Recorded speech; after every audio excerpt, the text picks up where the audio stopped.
44 தியானங்கள் பெந்தைகோஸ்தே 50 நாட்கள் தியானங்கள் 2026ல். இன்றைக்கு மத்தேயு 12:22 இயேசு பரிசுத்த ஆவியின் பல வரங்களை அந்த ஒரே நேரத்தில் பயன்படுத்துவதை நீங்கள் பார்க்கலாம். ஆவிகளை பகுத்தறியும் வரம், குணமாக்கும் வரம் மற்றும் பிசாசுகளை துரத்தி ஜனங்களை விடுவிக்கிற வரம், இதையெல்லாம் ஒரே இடத்துல நடந்துச்சு. பிசாசு பிடித்திருந்த ஒருவன் குணமாக்கப்பட்டு விடுவிக்கப்பட்டான். கர்த்தருக்கு ஸ்தோத்திரம். அப்படிதான் நீங்களும் எதிர்பார்த்திருப்பீங்க, மக்கள் கர்த்தரை மகிமைப்படுத்துவார்கள் என்று.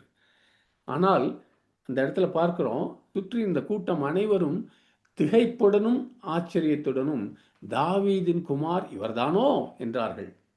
அதற்கு மேல பரிசேயர்கள், இவன் பிசாசுகளின் தலைவனாகிய பெயல்செபூவினாலே பிசாசுகளை துரத்துகிறேனே அல்லாமல் மற்றபடி அல்ல என்றார்கள். இது மிகவும் கொடூரமான பேச்சல்லவா? நிச்சயமாக இயேசுவே இதை பரிசுத்த ஆவிக்கு எதிரான தூஷணம் என்று அழைக்கிறார். மேலும் இது ஒருபோதும் மன்னிக்கப்படாது என்று சொன்னார். இதை நினைவில கொள்ளுங்கள். இந்த விமர்சனம் செய்தவர்கள் மத தலைவர்கள். அவர்கள் தாங்களே வேதாகம சத்தியத்தின் பாதுகாவலர்கள் என்றும், வேதாகமத்தை பற்றிய தங்கள் புரிதலுக்கு எதிராக பேசப்படும் அல்லது செய்யப்படும் ஒவ்வொரு எதிர்மறையான காரியத்தையும் அம்பலப்படுத்துவது அவர்களுடைய வேலை என்று நம்பினார்கள். ஆனால் இயேசு தன்னுடைய சீஷர்களுக்கு, உங்களுக்கு எனக்கும் கூட, யோவான் 15:20 இப்படி சொன்னார் தீர்க்க தரிசனமாக, ஊழியக்காரன் தன் எஜமானிலும் பெரியவன் அல்ல என்று நான் உங்களுக்கு சொன்ன வார்த்தையை நினைத்துக் கொள்ளுங்கள். அவர்கள் என்னை துன்பப்படுத்தினது உண்டானால் உங்களையும் துன்பப்படுத்துவார்கள். இன்றைக்கு இந்த அற்புத ஊழியங்களுக்கு எதிராக என்ன நடக்கிறது? தங்களை தாங்களே பரிசேயர்கள் என்று கூறிக்கொள்ளும் இதே போன்றவர்கள் இன்றைக்கு சபைகளிலே இருக்கிறார்கள். அவர்கள் தேவனுடைய வரம் பெற்ற ஊழியர்கள் பலர் அடையாளங்கள், அற்புதங்கள், அதிசயங்கள், குணப்படுத்துதல்கள், விடுதலை ஊழியங்கள் பற்றி செய்யும்போது அவங்க செய்கிறதாகவும் போதிக்கிறதாகவும் இருக்கிற எதிர்மறையான தப்பான காரியங்களை சுட்டி காட்டுவதில் மிகவும் விமர்சன பார்வையோடு இருக்கிறார்கள். இந்த கடைசி நாட்களிலே நமக்குள்ளும் நம் மூலமாகவும் பரிசுத்த ஆவியானவர் செய்கிற கிரியைகளை பற்றிய ஒரு எதிர்மறையான மனப்பான்மைகள், தாக்குதல்கள் மற்றும் போதனைகளை செய்வதை குறித்து நாம் என்ன செய்ய வேண்டும் என்பதை குறித்து இன்றைக்கும் அடுத்த 2-3 நாட்களுக்கும் நான் பகிர்ந்து கொள்ளப் போகிறேன். இந்த வரங்களை, அதிசயங்களை, அற்புதங்களை சுகப்படுத்தல எப்படி இந்த தவறு செய்யக்கூடாது என்று நம்ம கவனமாக இருக்கணுமா? பரிசுத்த ஆவியாரின் கிரியைகளை பொறுத்த வரைக்கும் எதிர்மறையானவற்றிலே கவனம் செலுத்தும் கிறிஸ்தவர்கள் பல பேர் இருக்கிறாங்க. அது ஏன்? இதை பிராக்டிக்கலாக விளக்க ஆவியானவர் எனக்கு 2 உதாரணங்களை கொடுத்தார். இன்றைக்கு ஒரு உதாரணத்தை பகிர்ந்து கொள்கிறேன். ஒரு குடும்பம் இதுவரைக்கும் அவங்களுக்கு சைக்கிளோ நடந்து தான் போய்கிட்டு இருக்காங்க. அவங்களுக்கு ஒரு கார் இலவச பரிசாக ஒருத்தங்க கொடுத்தாங்க. அந்த வீட்டின் தலைவராகிய அந்த அப்பா சொல்றாரு, தம்பி, இந்த காரை ஓட்ட ஒருபோதும் முயற்சிக்காத. நான் பல விபத்துகளை பார்த்திருக்கிறேன். மக்களுக்கு காயம் ஏற்படலாம், உனக்கும் காயம் ஏற்படலாம். நாம் அனைவரும் கூட நம்ம இந்த காரில் போனால் உயிரை இழக்க நேரிடலாம்.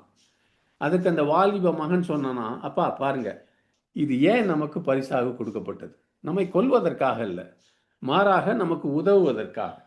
நன்றாக வாகனம் ஓட்டி அதை தனக்கும் தன்னோடு இருக்கிறவர்களுக்கும் நன்மை பயக்குகிற வகையில் பயன்படுத்துகிற ஒரு ஆள்கிட்ட நம்ம கற்றுக்கொள்வோம்.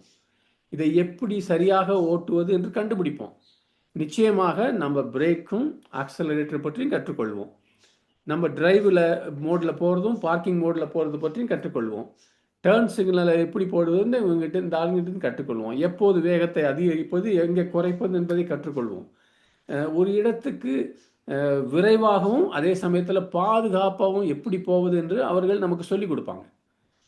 ஆனால் ஒருபோதும் கார் ஓட்டாத, ஆனால் பயங்களையும் ஆபத்துகளையும் பற்றி மட்டுமே பேசுகிற ஒருவரோடு உட்கார்ந்திருப்பதை விட நன்றாக கார் ஓட்டுகிற இந்த ஜனங்கள்கிட்ட நாம் ஏன் கற்றுக்கொள்ளக்கூடாது என்று இந்த வாலிபன் கேட்டான்.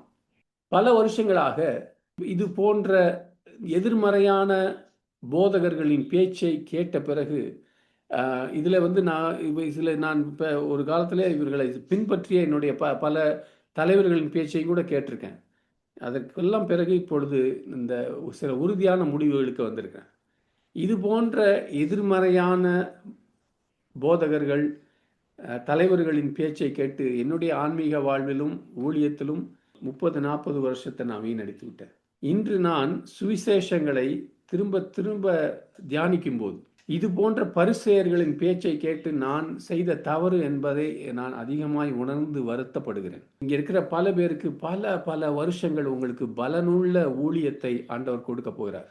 அதற்கு அதற்கு ஒரு உதவியாக நான் எடுத்த சில முடிவுகளை உங்களோடு பரிந்துரைகளாக பகிர்ந்து கொள்ள விரும்புகிறேன்.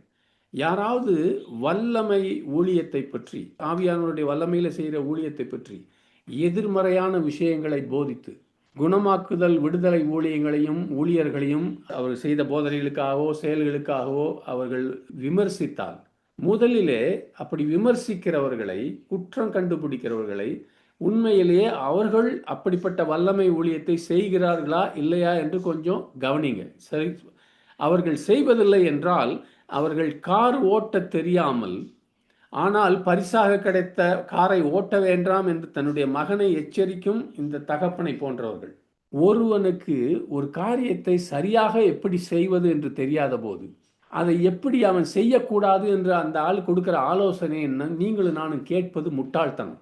அடுத்த 2 நாட்களில் மேலும் 2 காரணங்களையும், இது போன்ற எதிர்மறை எண்ணம் கொண்டவர்களை நாம் எப்படி கையாள வேண்டும் என்பதையும் நாம் கவனிப்போம். கர்த்தருக்கு ஸ்தோத்திரம்.